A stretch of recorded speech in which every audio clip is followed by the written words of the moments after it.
आप देख रहे हैं प्रथम तहलका न्यूज और मैं हूं आपके साथ निकिता वर्मा।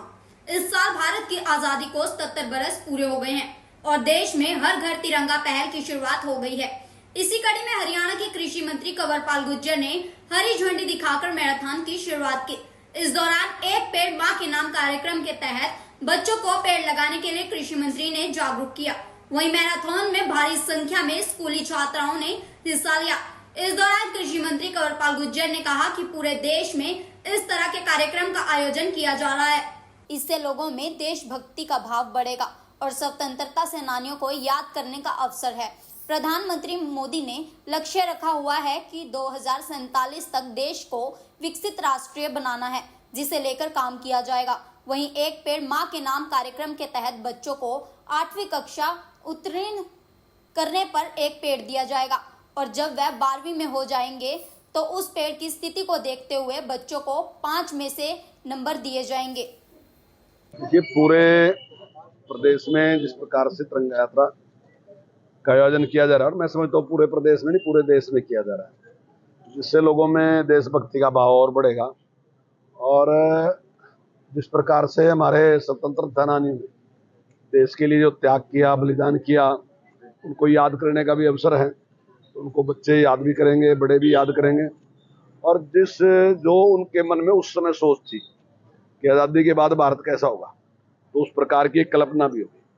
और जिस प्रकार से आज माननीय प्रधानमंत्री जी ने एक लक्ष्य दिया कि 2047 तक हमने भारत को एक विकसित राष्ट्र बनाना, तो हम सब मिलकर उस दिशा में काम करेंगे।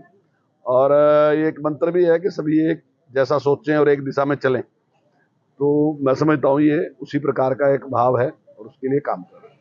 दूसरा, माँ के लिए एक पेड़ के नाम एक पेड़, तो वो भी माननीय प्रधानमंत्री जी ने आग्रह किया है कि सब लोग एक पेड़ माँ के नाम का लगाएं। हालांकि हमारी सरकार ने भी एक निर्णय लिया और एक योजना बनाई है कि जो बच्चे 8वीं पास करेंगे उनको हम एक पेड़ देंगे, और जब वो 12वीं पास करके जाएंगे तो उसका मूल्यांकन होगा कि पेड़ कितना बड़ा है, उसी के हिसाब से उसके नंबर मिलेंगे।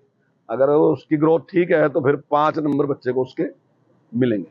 तो ऐसे ही एक माननीय प्रधानमंत्री जी ने सारे देश से आह्वान किया। और आज पर्यावरण जो है वो देश के लिए बहुत बड़ी समस्या है। तो मैं समझता हूँ सब लोग जागरूक होकर इस प्रकार का काम करेंगे और इससे एक भावना भी बनेगी कि जो लोग पेड़ लगाना शुरू करेंगे तो फिर काटना भी बंद कर देंगे। तो मैं समझता हूँ इससे बहुत बड़ा लाभ होगा और पर्यावरण ठीक रहेगा। स्कूल में बच्चों को वहीं हरियाणा में 15 अगस्त के बाद से स्कूली बच्चे गुड मॉर्निंग की जगह जय हिंद बोलेंगे, जिसे लेकर मंत्री कंवरपाल गुर्जर ने कहा कि ये बहुत अच्छा फैसला है। इससे देश में भक्ति की भावना बढ़ेगी। ये बहुत अच्छी बात है। इस प्रकार से जो एक नई जो बात शिक्षा मंत्री जी ने कही है, तो मैं समझता हूँ इससे अच्छी प्रेरणा मिलेगी। कांग्रेस का कहना है कि कांग्रेस सरकार आने के बाद जो इंस्पेक्टर राज है वो, वहीं कांग्रेस नेता भूपेंद्र सिंह हुड्डा का कहना है कि भाजपा का जो इंस्पेक्टर राज चल रहा है उसे कांग्रेस की सरकार आते ही खत्म कर देगी, जिस पर पलटवार करते हुए कृषि मंत्री कंवरपाल गुर्जर ने कहा कि कांग्रेस ने अपने राज में कुछ खत्म नहीं किया, सब शुरू ही किया है और भाजपा के राज में कुछ चीजें खत्म हो रही हैं। राज गया बड़े लंबे टाइम तक, इंस्पेक्टरी राज चालू किसने किया? कांग्रेस ने चालू किया। अगर खत्म करने का कुछ काम किया तो हमने किया, उन्होंने तो शुरुआत उन्होंने की है। लंबे टाइम तक उनका ही शासन रहा है। आम आदमी पार्टी लगातार ताबड़तोड़ हरियाणा में रैलियां कर रही है, कितना नुकसान हो रहा है बीजेपी? नहीं, बीजेपी के तो कोई नुकसान नहीं रहा और मुझे कोई आम आदमी का अस्तित्व नजर नहीं आ रहा हरियाणा में। वहीं हरियाणा में इन दिनों आम आदमी पार्टी द्वारा जनसभा की जा रही है, जिस पर मंत्री कंवरपाल गुर्जर ने कहा कि उन्हें लगता है कि हरियाणा में आम आदमी पार्टी का कोई अस्तित्व नहीं है।